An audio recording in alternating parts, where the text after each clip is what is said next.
Yo, I forgot how funny this show is. Yeah, wait So for it. now you've been with a French guy, a British guy, back to French, and now Italian. You're really stamping your passport.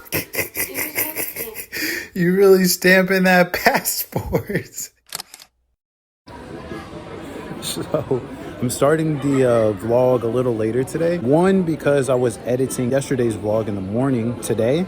But then also because I just didn't really know what to say or how to start it off. One thing I was thinking about telling you guys now is like my daily routine, like what I'm doing every day to grow my brand Undeterred, and then also to achieve my dream of getting to 15K per month and moving to Paris. That way you can kind of see the behind the scenes of what I'm doing, but then also maybe it helps you out as well. So I use Apple reminders to schedule recurring events. That way every day I'm not just starting fresh, right? And I'm just sitting at my iPad being like, what do I do? So all I do is I just pull up Apple reminders and it tells me like, these are the things you need to do. So first thing in the morning that I typically do, go to a coffee shop and I'm reading the Bible. I use this app called Daily Audio Bible. Every single day it gives you new verses to read and you can even listen to them reading it. Next thing that I typically do is I'll journal, get my thoughts out. Then I will start to work. So I have one-on-one clients. I will check in on her or whoever it is. Right now I have one. I'll check in on her, make sure everything is good. Then I'll check in on our other members. I do this not individually, but I post in the group. We do like a daily check-in and people can reply to the post, let us know the wins they've had, any challenges or setbacks they have, and anything else that they have. Then what I'm typically doing is spending like 30 minutes or so engaging on school. School has a lot of other entrepreneurs and coaches that would be a good fit for our brand Undeterred. And so I go in there and I engage with people, send DMs, and I think that's going to get awareness to what we're doing. Then I'll do the same thing sometimes on Facebook, do the same thing on Instagram. So I'm engaging with different people, building relationships, edit the vlog, post the vlog. And then depending on the order, I also send a daily email. So this email is a story about how people can be undeterred. And then there's a pitch at the end for them to check out the membership, for them to check out the clothing and different things like that. So sending a daily email, daily vlog, and engaging with people and all kind of pushing them into Undeterred. Oh yeah, I want to show you guys what this mall looks like, because in America there's a lot of propaganda that every other country is a third world country and they aren't developed like these. A lot of these cities are better than the cities most of you guys probably live in the US. So it's like these places are super nice and they're super dope. So don't believe the propaganda, get out, see the world for yourself, because there's a lot to see, a lot to explore. And this is just one of the many malls that they have here. Oh yeah, something else that's super dope that happened. Reached out to some people about sending them a free Undeterred shirt, like influencers or people that have a bigger following than I do, like a lot bigger following. And one person that reached back out to me is Chris Doe. He's super dope. If you've never heard of him, go check out his stuff. But he sent me his address, so I'll be sending him a shirt soon as well. So I think that's dope. You know what time it is. The daily nap. Okay, see you in a bitty. Actually put a timer on today. I think too many entrepreneurs make it seem like achieving your dreams is just like work all day, every day. It's like, I don't think that's how we're supposed to do it. Have the dreams that you want to achieve. Have a certain amount of time per day that you're really trying to work, and enjoy life, enjoy your family, enjoy things along the destination. It's kind of like getting in a car, going on a road trip, and you're so focused on the destination that you don't even look out the windows.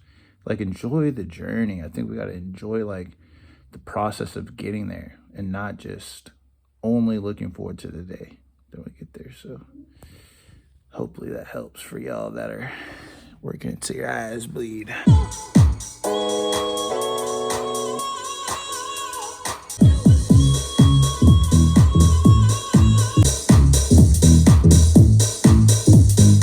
Yo, so I just found this post inside of school that I wanted to share with you guys for anybody else that is building their coaching business or their membership.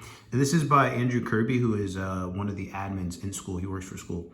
So it says, if you're looking to grow your school, the rule of 300 is the best method. Him and Alex Ramosi have found. So this is the old method. They said 100 reach out, 100 comments, 100 minutes of content. Now, what they're saying now, the new version is 100 minutes of outreach, 100 minutes of comments, 100 minutes of content. Lessons, and let's see, I'll open this up. Quantity without quality doesn't work. Spend time on quality versus spamming.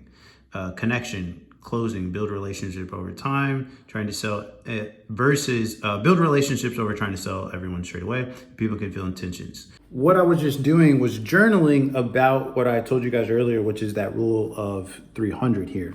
And so in order for me to effectively do 100 minutes of reach outs and comments, I need to know who I want to be reaching out with. Like, who do I want to spend that much time? I think a lot of us coaches will think about like, who should I be? And that's a good question, but also like, who do you want to? Because if you're going to be spending 100 minutes every day, 5 days a week, and in months and years doing this, like, you want to be building a business around the people that you actually want to be around. I was thinking about it and I was not really having trouble figuring out who, but I was like, maybe I'll start with who I don't want to.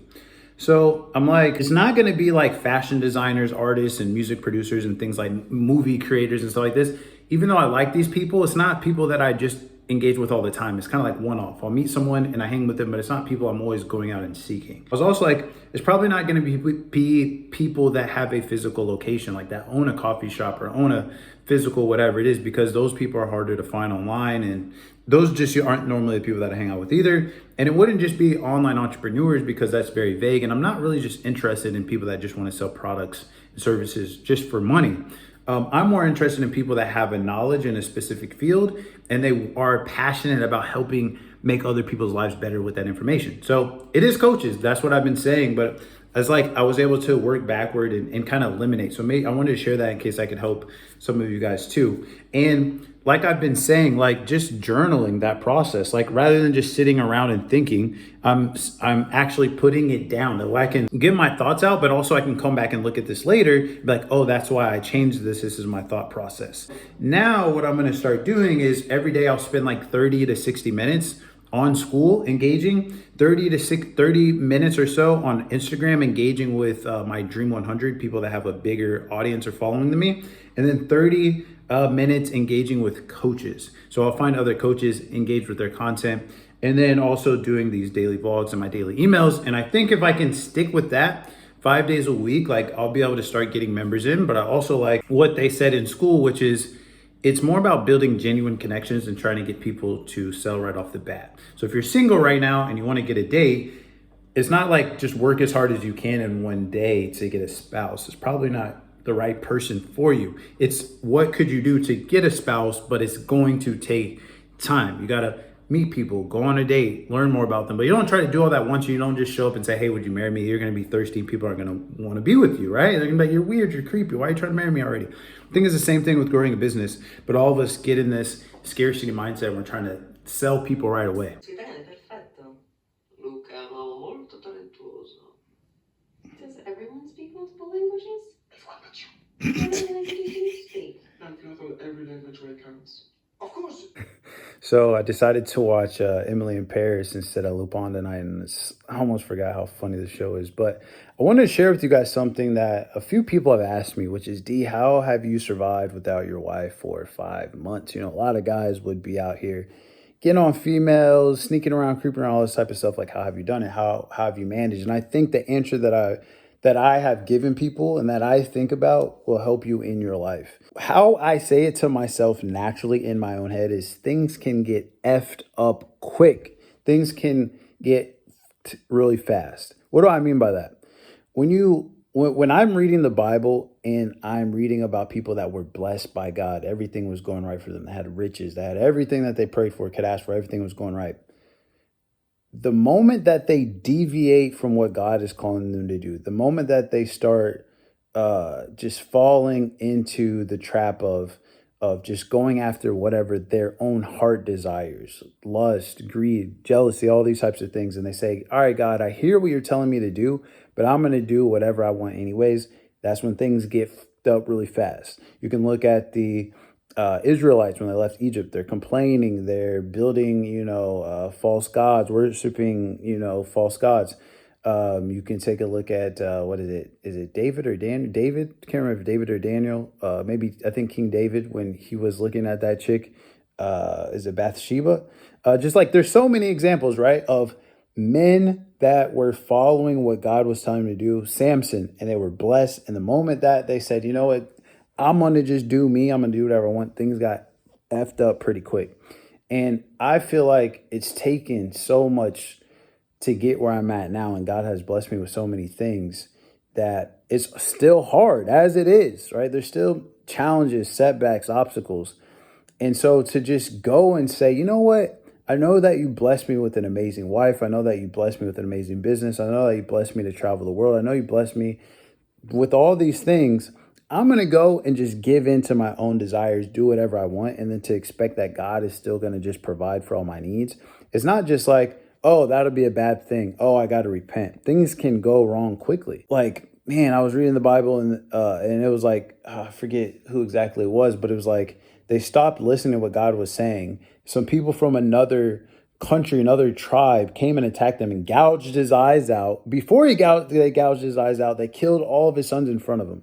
And it's like, before that, he was a king. He was living large. He was in charge. And I think we don't realize like how bad things could get, man. You could be a very handsome man, sneak around on your wife, and you could get burned and now have to live the rest of like actually burned by fire in some freak accident and have to live the rest of your life. Your wife breaks up with you, can't get any other women. You know what I mean? Or you have a heart attack. You never know. Crazy things could happen.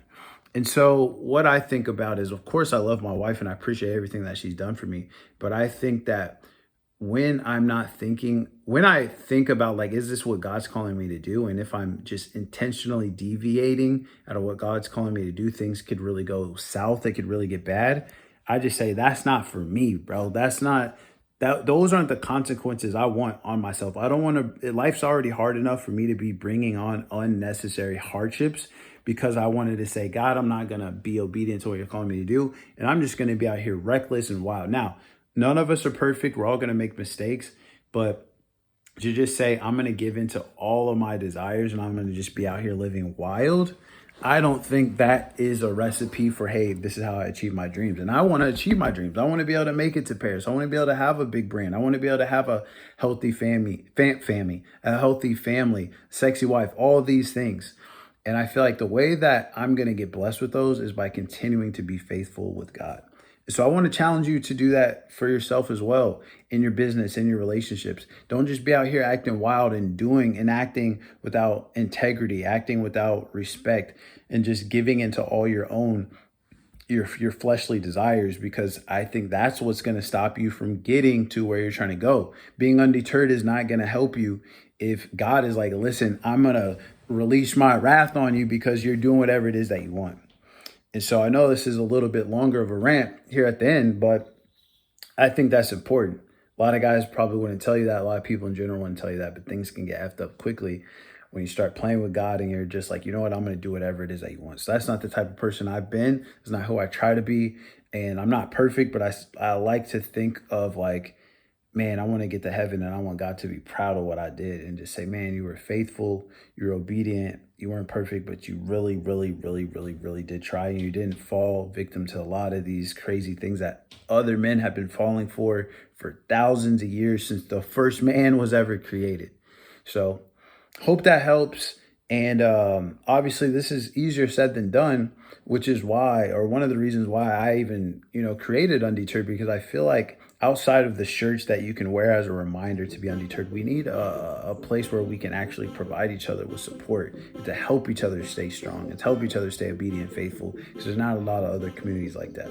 So if you're an online coach, you have a dream that you want to achieve and you want to be a part of a community and a membership that's going to help you push through those hard times, that's what Undeterred is about. I will leave the link below for you to check it out, get free 7 days. I appreciate you guys joining me on this journey. Let me know in the comments where you guys' feedback are on these videos, if there's anything you want me to share, and if anything in this video is helping you out, what your dreams are. I want to really be here to help you guys out as well, not have this only be about me getting to Paris.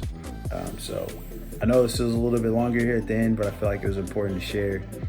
So I love y'all. Stay strong. See you on the next one.